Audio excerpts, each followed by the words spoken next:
Hey! Hey! Hey! Qu'est-ce que je fous, bordel? Salut les loulous, j'espère que vous allez bien aujourd'hui. En tout cas, moi ça va très très bien. Donc on se retrouve aujourd'hui pour un deuxième épisode de Pipo, dis-nous pourquoi. Et je vous laisse tout de suite avec la vidéo. C'est parti.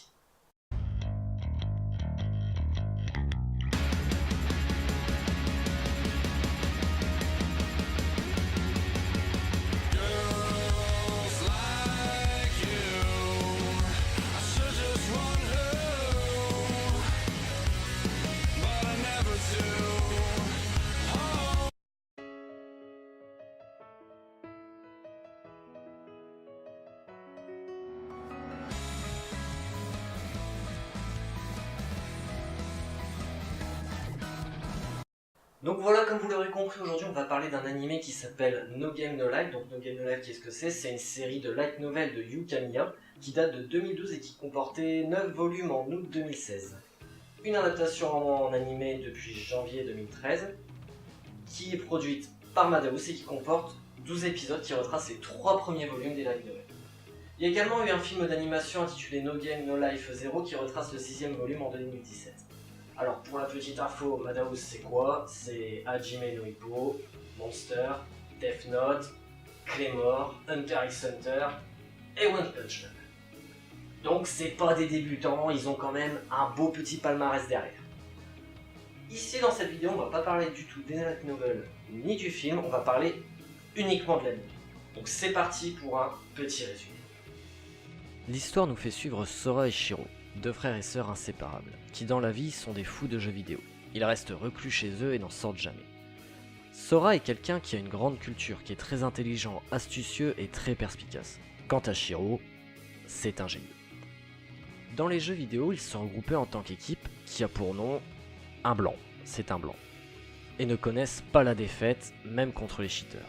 Un jour, ils se font contacter par une personne qui les défie aux échecs. Bien entendu, ils le battent, mais juste après, ils sont transportés dans un autre monde, le Disboard. La personne qui les a transportés est Teto, le dieu de ce monde, et c'est également la personne qu'ils viennent de battre aux échecs. Disboard est un monde plateau de jeux où tout se décide par des jeux. À partir de là, Sora et Shiro vont devoir survivre. Donc on va donner un petit peu plus de précision sur le monde de Disboard. Donc c'est un monde qui est régi par 10 engagements. Dans ce monde, tout meurtre, guerre et vol est interdit. Tout conflit doit être résolu par un jeu. Dans ces jeux, les joueurs doivent parier quelque chose de valeur égale selon les joueurs. Tant que l'engagement numéro 3 est respecté, la nature du jeu et du pari sont libres. La personne défiée a le droit de décider des règles du jeu et de ses règles. Tout pari lancé conformément aux engagements doit être respecté. Les conflits entre groupes seront menés par des représentants désignés ayant une autorité absolue. Être pris en flagrant délit de triche aura pour conséquence une défaite instantanée. Au nom de Dieu, les précédentes règles sont absolues et irrévocables. Jouons et amusons-nous tous ensemble.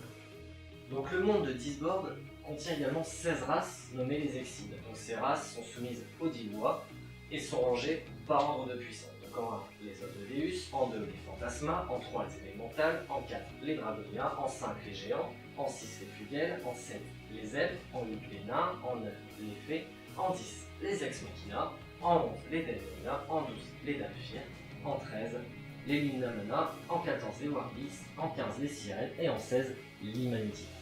Ou Humanité, mais dit autrement, hein, c'est pour faire un nom différent. Donc bien entendu, Sora et Shiro sont de l'Humanity. Bah, forcément, si c'était des Odeleus, ça sera un petit peu cheaté dès le départ, c'est déjà les meilleurs, donc ça sert à rien. Là où je trouve l'animé qui est vraiment intéressant, c'est que Sora et Shiro, ils vont pas se battre pour sauver le monde, ce serait trop facile. Non, ils vont se battre pour 2 raisons, uniquement 2. La première, ils ne n'aiment pas perdre. Et la deuxième, ils veulent jouer, tout simplement. Donc, les conséquences, c'est pas pour eux. Ils en ont rien à foutre. Ils sont tellement sûrs de leur victoire qu'ils vont pas hésiter à parier la vie des gens de leur race tout entière dans un jeu. Ça non, ça c'est pas pour eux. Conséquences, ils s'en foutent puis des gens.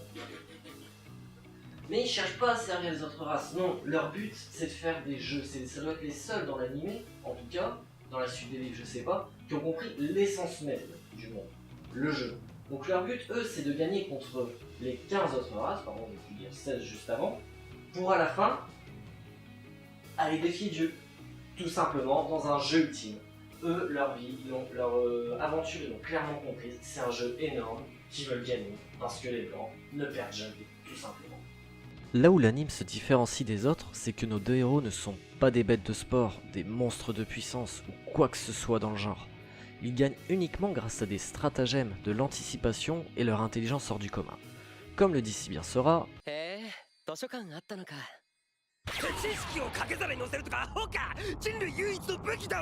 en gros, sans connaissance, dans ce monde, l'humanité n'est rien. Ils n'ont pas de power-up ou d'entraînement pour augmenter leur force. Ils arrivent dans ce monde avec leurs capacités et vont les utiliser au maximum de leur potentiel pour arriver à leur fin.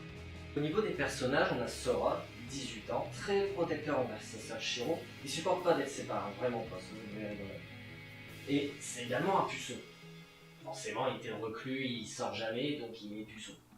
Donc, dans l'anime, étant donné que tout se règle par des jeux, ça va donner des scènes qui sont quand même assez drôles où Sora va, on va dire, jouer un petit peu sur ses règles pour essayer de profiter d'expériences qu'il n'a pas pu avoir sur Terre étant tout le temps enfermé chez lui.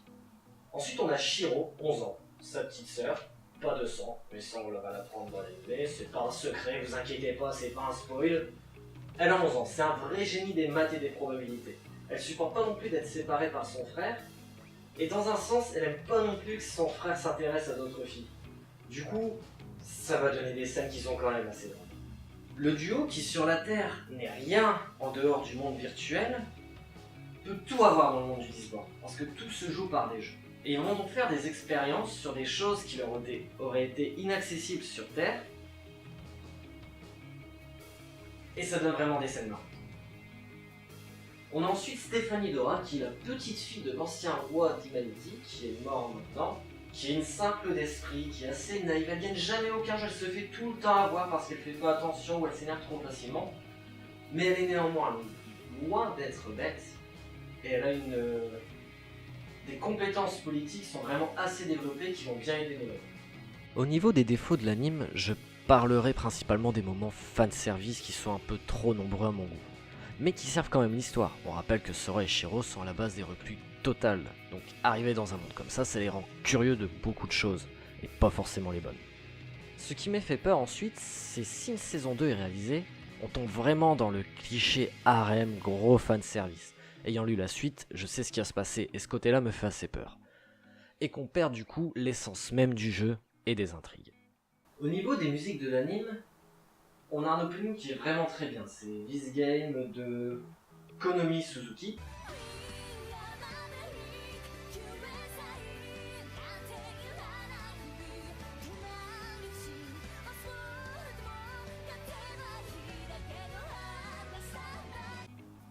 Ensuite, Lost en général, il est pas mauvais, il est pas moyen, mais il n'est pas non plus exceptionnel. Les musiques collent bien avec l'action, avec l'action qui est en train de se dérouler, avec l'image, avec le moment. Mais derrière, elles sont pas non plus transcendantes. L'animation, quant à elle, elle est plutôt bien faite, elle est fluide, les couleurs sont jolies, les paysages sont bien faits, les expressions sont plutôt pas mal retranscrites. Donc du coup, à ce niveau-là, ça match. No Game No Life, pour moi, c'est pas un animé qui va véhiculer un message comme a pu le faire par exemple Gurren Lagann, que j'ai présenté dans la précédente vidéo. C'est un animé qui est vraiment plein de fun. Il est là pour vous détendre. Donc, pour conclure No Game No Life, je dirais que c'est vraiment un animé très bien, qui est plein d'humour, de rebondissements, de stratagèmes, d'action. On y suit un développement qui est vraiment différent des autres animés du même type, et c'est ça qui le rend vraiment intéressant et atypique. Donc comme Gurren Lagann, c'est vraiment un animé que je recommanderais sans hésitation. Voilà, donc c'est fini pour ce deuxième épisode de Pipo, dis-nous pourquoi, et on se retrouve bientôt pour la suite. Bye bye. Voilà, donc c'est fini pour ce deuxième épisode de Pipo, dis-nous pourquoi. Donc Pipo, dis-nous pourquoi, de regarder No Game No Life. Si vous avez aimé, surtout n'hésitez pas à mettre un pouce bleu juste en dessous, à vous abonner et à lâcher des commentaires pour vos remarques, quoi que ce soit. Allez, ciao.